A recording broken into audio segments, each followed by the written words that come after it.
Baru-baru ini, seorang dokter spesialis kandungan, Opgyn, menjadi perhatian netizen di media sosial setelah berbagi cerita tentang seorang pasien berumur 10 tahun yang mengaku senang tidur bareng pasangannya. Curhatan tersebut dibagikan oleh dokter spesialis kandungan, Yulfa Rizky Amita, melalui akun TikTok pribadinya baru-baru ini dan menjadi viral. Dalam curhatan tersebut, Yulfa mengatakan bahwa ia telah kedatangan seorang pasien berumur 10 tahun yang diantar oleh tantenya. Sang tante kemudian bercerita bahwa anak tersebut baru saja pulang dari menginap di rumah temannya yang ia kenal melalui media sosial. Ia pun menaruh rasa curiga kepada keponakannya karena keluarganya saat itu sedang lengah dan orang tua anak tersebut tengah berada di luar kota. Sebelum dibawa ke dokter, anak berumur 10 tahun tersebut sempat ditanya oleh keluarganya telah melakukan apa saja di rumah temannya itu. Namun, sang anak tidak menjawab dengan benar dan membuat khawatir sehingga mereka memutuskan untuk memeriksanya ke dokter. Saya periksa, saya tanya-tanya adiknya, ternyata mereka dia itu nginep di rumah temennya itu berempat. Jadi 2 cewek, 2 cowok. Udah janjian ada di situ.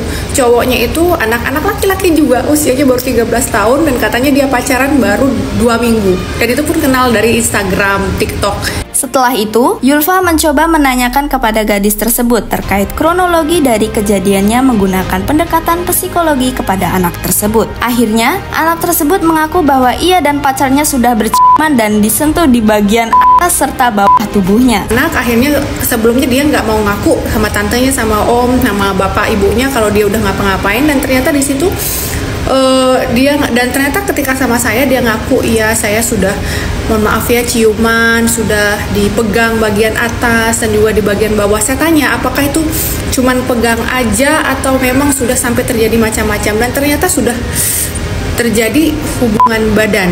Sang dokter pun mencoba menggali informasi lebih lanjut kepada gadis tersebut dan mendapatkan informasi bahwa mereka sudah melakukan hubungan badan. Ya Allah ya Tuhanku, ini 10 tahun kemudian saya lakukan pemeriksaan, tentu saja apakah sudah memang terjadi hubungan tersebut, apakah ada intercourse ya, ada masuk, dan memang ternyata, dan sayangnya saya mendapatkan memang selaput darah atau himennya memang sudah robek, dan ada robek di Tuhan ya Allah ya Rabbi Karim, 10 tahun loh. Tentu saja, Yulfa tidak bisa berkata-kata dengan fakta yang ia dapatkan. Ia pun menyampaikan pesan bahwa orang tua harus lebih memperhatikan dan menjaga anak perempuannya. Di sisi lain, Yulfa juga mengatakan bahwa gadis tersebut ternyata tidak trauma dengan kejadian yang dilakukan. Bahkan, menurutnya itu adalah pengalaman paling menyenangkan. Dan ketika saya ingatkan gimana kamu tahu kan rasanya, dan you know what? Dia bilang, iya dokter, enak. Ya Allah. Saya kira dia akan ada traumatis ya, ada trauma terhadap kejadian tersebut. Dengan segitu saya ingetin efek jangka panjangnya, dampak buruknya, ada kemungkinan ini, itu, dan segala macam. Dan ternyata, tapi dia bilang kalau itu adalah pengalaman yang menyenangkan untuk dia. Nah, dari kasus tersebut, kita mengambil pelajaran bagaimana pentingnya menjaga pergaulan anak agar tidak terjerumus ke dalam hal-hal negatif. Bagaimana pendapat Sochers? Tulis komentar di bawah ya.